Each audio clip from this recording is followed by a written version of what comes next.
Welcome back, Dolphins fans. Big news is shaking out of Miami today, and it's something you'll definitely want to hear. After a tough start in Week 1, reports have surfaced that the Dolphins players held a closed-door, players-only meeting. And the details? Honestly, they say a lot about the mood inside that locker room. According to insider Albert Breer, the team captain stepped up with a powerful message: accountability. Not just accountability to coaches, but to each other and to themselves. The tone was clear. The NFL doesn't care about excuses. No matter the circumstances, every player will be judged on performance, with or without perfect coaching. Before listening to the latest news, subscribe to the channel, like it, and don't forget to press the bell icon. Let's move on to the new news.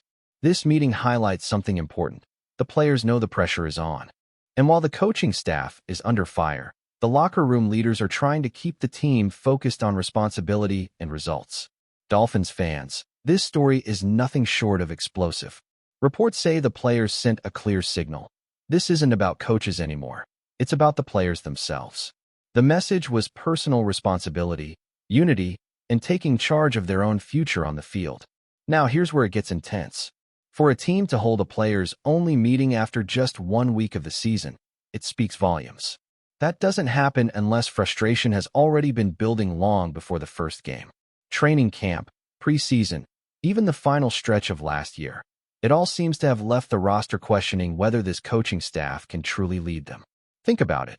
The players basically admitted that winning won't come from the sidelines, but from playing for each other and the names on the back of their jerseys. That's as close as you can get to saying the coaches have lost the locker room. And when you look at the numbers, it's hard to argue. Through just 2 games, the Dolphins' offense ranks near the bottom of the league, and the defense? Statistically one of the worst, giving up points at a rate that almost defies belief. From play calling to leadership, the system looks broken, and the players clearly know it. The spotlight in Miami keeps getting hotter, and the problems go far beyond just execution on game day. Leadership has been questioned, but what's even more alarming is the poor decision-making with personnel and defensive schemes. Anthony Weaver's play calling on defense has been under heavy criticism, and the results show why. The unit has looked completely out of sync. Mistakes late in games aren't new, either. This has been a pattern stretching back through Mike McDaniel's tenure. And at some point, all of it circles back to the head coach.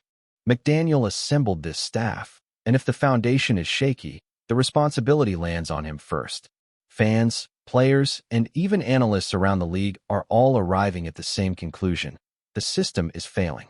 Some believe McDaniel could even be in danger of losing his job soon, especially with a tough matchup against the Bills looming. While no one can predict the exact moment, the pressure is undeniable.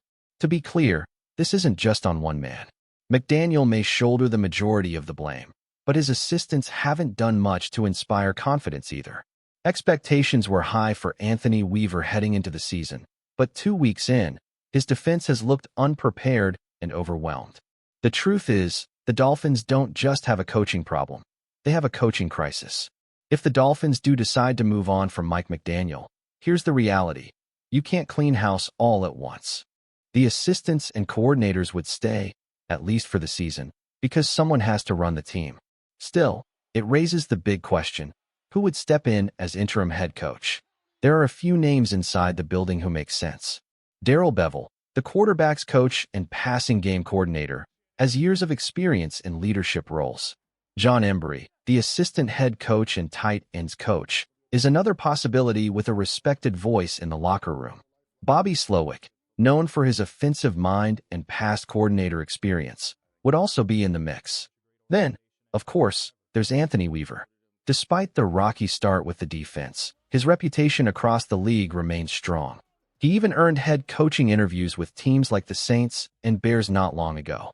Finally, Eric Studesville, the running backs coach and associate head coach, is someone who has been trusted with leadership responsibilities before.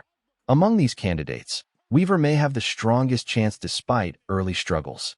His defensive record isn't where it needs to be, but his experience and recognition around the NFL could make him the most realistic option to steady the ship if McDaniel is let go mid-season.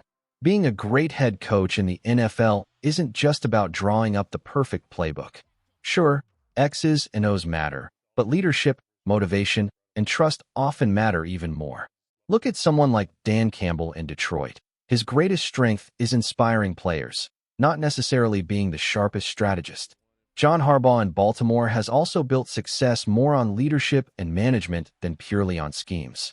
That's why the question around Anthony Weaver is so interesting. Could he become that type of leader? He certainly has the respect of many around the league, and leadership qualities are there.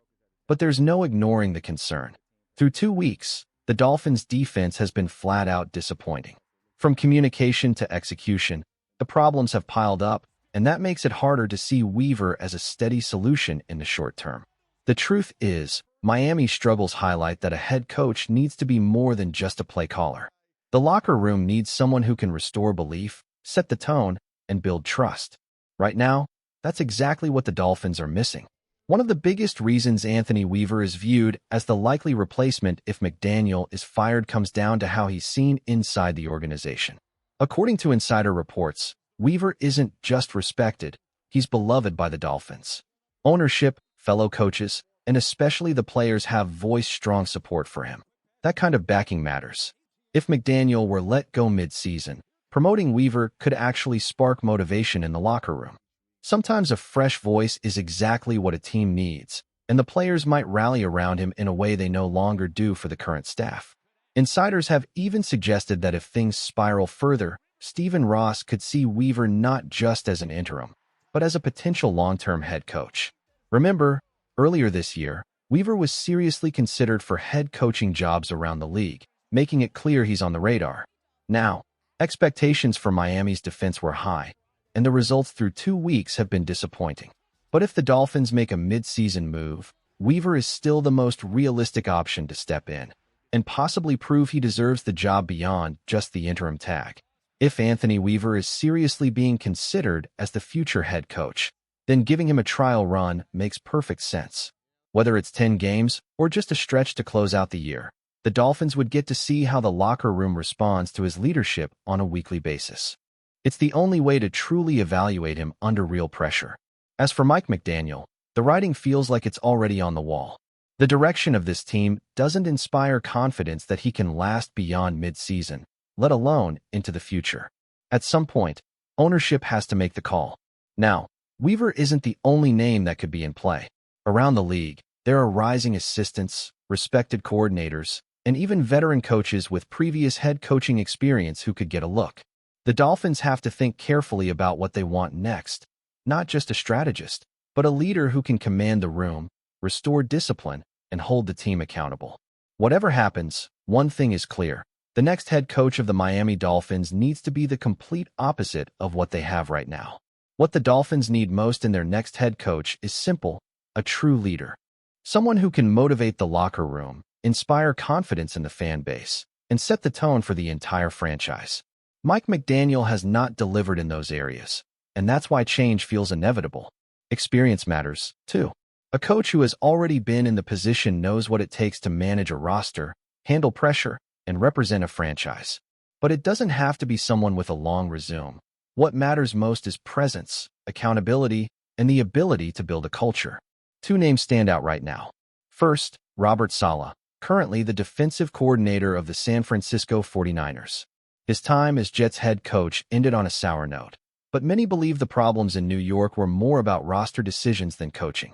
In San Francisco, his defense has been dominant, and his no-nonsense style could be exactly what Miami needs. The second name is Zach Orr, the young defensive coordinator in Baltimore. Orr is already earning a reputation as a rising star, tough, respected, and able to get maximum effort from his players every week. A coach like that could transform the Dolphins' mentality and restore discipline in the locker room. Beyond those names, there are always long-shot possibilities. Coaches like Mike Tomlin or John Harbaugh are unlikely to become available, but if circumstances ever changed, Miami would have to at least take a look. What matters most is this: the Dolphins can't just find another strategist. They need a leader who can change the culture, the complete opposite of what they have right now.